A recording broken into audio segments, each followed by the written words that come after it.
প্রিলি টিকার জন্য ফজরে উঠতে হবে এবং বিগত বছরের প্রশ্নগুলো এখন থেকে শেষ পর্যন্ত কমপক্ষে 5 থেকে 7 বার রিভাইজ করতে হবে। তোমার প্রিলি ঘুম দিয়েও আটকাইতে পারবে না। কথা শেষ। এটা হচ্ছে বিসিএস। এবার এবার হচ্ছে কি কি কি প্রশ্ন পড়তে হবে? Non cadre. নন ক্যাডার হচ্ছে, মনে করো 19 সাল স্যার থেকে প্রাইমারি কত কোশ্চেন সাল? বলা যাবে? জি বলেন, প্রশ্নটা বুঝি নাই। প্রাইমারি কোশ্চেনের ব্যাপারে জিজ্ঞেস করছি। না, প্রাইমারি পড়া লাগবে না। বিসিএস প্রার্থী প্রাইমারি প্রশ্ন পড়ার একেবারেই দরকার নেই, কারণ হচ্ছে প্রাইমারি প্রশ্নই বিসিএস থেকে ধার নিয়ে করা হয়। আর একটা ব্যাপার আছে, প্রাইমারি প্রশ্নের মধ্যে আপনি স্ট্যান্ডার্ড প্রশ্ন পাবেন না। স্ট্যান্ডার্ড প্রশ্ন পাবেন সর্বোচ্চ 3 বছর। কারণ হচ্ছে যখন এর আগে, করোনার আগে তো প্রাইমারিতে ইন্টারমিডিয়েট পাস মেয়েরা পরীক্ষা দিত। তো ইন্টার পাস মেয়েরা যেহেতু মহিলাদের যোগ্যতা ছিল ইন্টার পাস, এই জন্য ওখানে প্রশ্নের লেভেলটাও ওই লেভেলের ছিল। ওই লেভেলের প্রশ্ন বিসিএস আসবে না, বুঝতে পারছি। তবু ইংরেজি কিন্তু মুখস্থ করবেন না। ইংরেজিতে প্রিলির নাম্বার আপনি আমার ক্লাসগুলো করলে পেয়ে যাবেন। আমি তো সবসময় এই কাজটা করি। শেষ দিকে এসে খুব সিরিয়াস হয়ে গুছিয়ে দিই অধ্যায় ভিত্তিক ধরে ধরে। অধ্যায় ভিত্তিক মানে জাস্ট ক্লাসগুলো করবেন এবং প্রত্যেক ক্লাসে আমি যে এমসিকিউ গুলো সলভ করাচ্ছি ওই জিনিসগুলো আপনি বুঝে সামনে আগাবেন। হুম। আমি প্রথমে 10 মিনিট কথা বললাম, এই 10 মিনিটের মধ্যে কি কি টাইপের প্রবলেম আসবে কি এবং ওই প্রবলেম গুলো কিভাবে সলভ করবেন ওটা নিয়ে কিছু কথা বললাম। তারপরে অনেকগুলো এমসিকিউ এখানে ওপেন করলাম। ওপেন করে একটা সমাধান করব, আমার কথাগুলোর সাথে এমসিকিউ সলিউশন করার কথাগুলোর সাথে আমি ম্যাচ করে দিব। ক্যাডার নন ক্যাডার প্রশ্নগুলো পড়ার সময়ে ওখানে আপনার অনেকগুলো বিষয় ক্লিয়ার হয়ে যাবে এবং ক্লিয়ার করে নিতে হবে। কিছু জায়গা আছে যে জায়গাগুলোতে এ, এই প্রশ্নগুলো পড়ার বাইরে আরো পুরাতন প্রশ্ন জোগাড় করে পড়তে হবে। এটা নিয়ে আমি কথায় আসবো। তাহলে আগে বলেন, এই যে আমাদের কাছে দশম থেকে 46 এবং 2019 সাল থেকে 24 সাল, এই প্রশ্নগুলো জোগাড় করার জন্য কোনো আলাদা শ্রম দেওয়ার দরকার নেই। জব সলিউশনে যে প্রশ্ন আছে ওগুলোই, বুঝতে পারছি কিনা? যে কোনো একটা ইভেন পুরাতন বইয়ের দোকান থেকেও নিতে পারেন। আর নতুন মনে করেন 2023-24-এর প্রশ্নগুলো রিসেন্ট জব সলিউশন অনেকে বের করে ওখান থেকে নিবেন, ওরকম।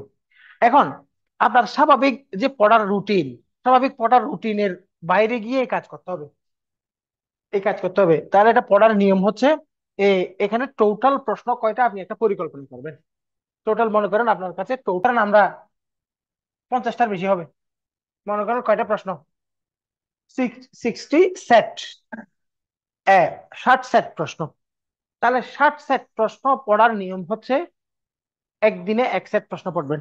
মানে প্রথম দিকে একটু কষ্ট হবে, কারণ আপনি সাম্প্রতিক থেকে শুরু করে পুরাতন দিকে যাবেন। পুরাতন দিকে শুরু করে সাম্প্রতিকের দিকে আসবেন না। মানে একেবারে 46 থেকে শুরু করে পেছনের দিকে যাবেন। বলেন, তাহলে আমাদের কাছে টোটাল কয় সেট? 60 সেট। তাহলে 60 সেট প্রশ্ন আমরা সমাধান করব কিভাবে? ডেইলি বড় প্রশ্নগুলো, যেমন 200 নম্বরের একটা প্রশ্ন একদিনে প্রত্যেকে তো 5-6 ঘন্টা সময় চলে যেতে পারে অনেকের, যদি সে মনোযোগ দিয়ে সিরিয়াসলি সলভ করে। আগে পড়ে পড়া থাকলে সে অন্য কথা। আবার একটা সময় আসবে এমন কিছু প্রশ্ন পাবেন, যেমন ধরেন আপনি মনে করেন 21তম বিসিএস এর প্রশ্ন, ওটা কিন্তু আপনার আধা ঘন্টার মধ্যেই ক্লিয়ার হয়ে যাবে। কারণ ওখানে অনেক প্রশ্ন আগে থেকে জানেন। কয়েকটা প্রশ্ন আছে যেগুলো একটু টুকটাক ব্যাখ্যা দেখতে হবে অথবা সলভ করতে হবে, এরকম। তো এই জন্য তাহলে আমাদের কাজ হবে প্রতিদিন ঘুমোতে যাওয়ার আগে অথবা ঘুম থেকে উঠে ডেইলি 1-2টা প্রশ্ন সলভ করা। দুইটা, এই দুইটা প্রশ্ন পড়লে 60টা প্রশ্ন পড়তে আমার 30 দিনে শেষ হয়ে যাবে। 30 দিনে শেষ হয়ে যাবে। তাহলে স্যার 1 মাসেই তো কাজ শেষ। কাজ শেষ হয় নেই। আপনি এইভাবে এভাবে আবার শুরু থেকে যা পড়ছেন আবার পড়বেন, আবার পড়বেন, আবার পড়বেন। যত সামনে আগাবেন, যত সময় যাবে তত বেশি কম সময়ের মধ্যে বেশি প্রশ্ন রিভাইজ করতে পারবেন। আমি বুঝতে পারছি। এখন ব্যাখ্যা নিয়ে কথা, স্যার এগুলো কি আমরা ব্যাখ্যা সহ পড়বো কিনা? ব্যাখ্যা অনেক সময় নষ্ট করে।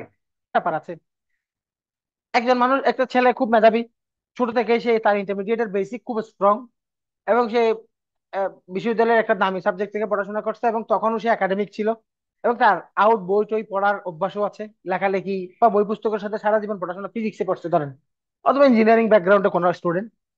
এখন সে যদি পড়াশোনা অনার্স শেষ করার পরে 2-3 মাস একটা ডাইজেস্ট পড়ে প্রিলি টিকে যায় এবং তার পরামর্শ যদি আপনি শুনেন, আপনি ফোন নিতে টিকবেন না, কারণ আপনি যার সাথে আপনারে মাপছেন আপনি তার দ্বারা কাছেও নাই।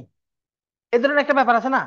এই জন্য আমি কথা বলছি এমন এমন নজরে, এমন আওতায়, যেখানে সব লেভেলের মানুষের জন্য কাজে আসবে।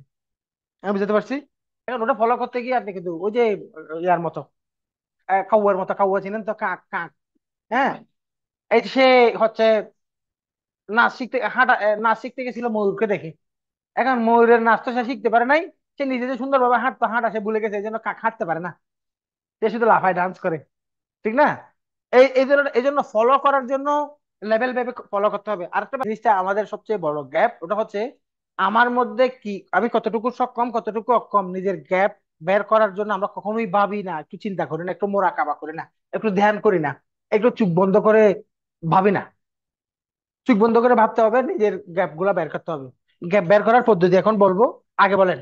তাহলে আমাদের ঔষধ হচ্ছে, আমরা সকালে কি করব? রিল লিখতে হলে আপনাকে সকাল পড়তে হবে। আপনি রাতে যদি এর আগে 18 ঘন্টা না পড়েন দরকার নেই, আর কিন্তু আপনার সকালের পড়াটা লাগবে। সকালে যদি আপনি 6টায় ওঠেন, 10টা বাজে আপনার 6 ঘন্টা পড়া হয়ে গেছে, 4 ঘন্টা পড়া হয়ে গেছে, ঠিক না? আর এখন 10টা বাজে যদি ঘুম থেকে উঠে যদি আপনি 11টায়, তখন একটু চা খাবেন, একটু লাইব্রেরিতে যাবেন, পড়ায় মন বসতে বসতে 2টা বাজে পড়তে বসছেন, 3:30 বাজে টিউশনের টাইম চলে আসছে। পুরো দিনে মিলেও আপনি সকালের 6টা থেকে 10টার ওই টাইমের মতো পড়াশোনা পুরো দিন মিলেও আর অ্যারেঞ্জ করতে পারবেন না। প্রিভিয়াস কোয়েশ্চেনের থেকে দুইটা লাভ, একটা হচ্ছে প্রিভিয়াস কোয়েশ্চেন থেকে সরাসরি আসবে, কথা বলছেন? আপনি তো আপনার প্রস্তুতির এটা একটা পার্ট বলছি মাত্র, আমি ডেইলি 2 ঘন্টার কাজ বলছি, ডেইলি তো আরো 10 ঘন্টার কাজ আছে, কথা বলতে পারছি? এই জন্য আমি আপনাকে যে কথা বললাম, এই কথাতে কোনো গাফিলতি করা যাবে না। এই কথা কেন বলছি, কথা আস্তে আস্তে চলে আসবে, কয়টা কমন আসবে ওটা হিসাব করে, বুঝতে পারছি? তাহলে আমরা এ, আমাদের পড়াশোনার এখন থেকে গুরুত্ব দিতে হবে কোন জায়গায়? বিগত প্রশ্ন। বিগত প্রশ্ন পড়ার ধরন হচ্ছে, আমরা ব্লাইন্ডলি মুখস্থ করতে যাব না। এখানে অনেকে আমাকে প্রশ্ন করবে, স্যার আমি যখন প্রশ্ন পড়তে বসছি, একটা প্রশ্ন শেষ করতে আবার পুরো 2 দিন চলে গেছে। আপনি এগুলো মুখস্থ করতে যাচ্ছেন কেন? আপনি এগুলো পড়ে পড়ে আগায় যাবেন। আমি বুঝতে পারছি কিনা? যেখানে একটু মনে রাখার মতো দরকার হবে, ওখানে প্রশ্নটাকে আপনি ইনস্ট্যান্ট 2-3 বার একটু পড়বেন। আমি বুঝতে পারছি। অনেক সময় ব্যয় করা যাবে না, আপনার টার্গেট প্রতিটা পড়া, সকালে পড়াশোনা শুরু করবেন, প্রশ্ন সলভ হোক, যে কোনো বিষয়ে পড়া, যখন পড়া শুরু করছেন, পড়া শুরু করার আগে পড়া শেষ করবেন এবং কতটুকু পড়বেন এটা প্ল্যান করবেন।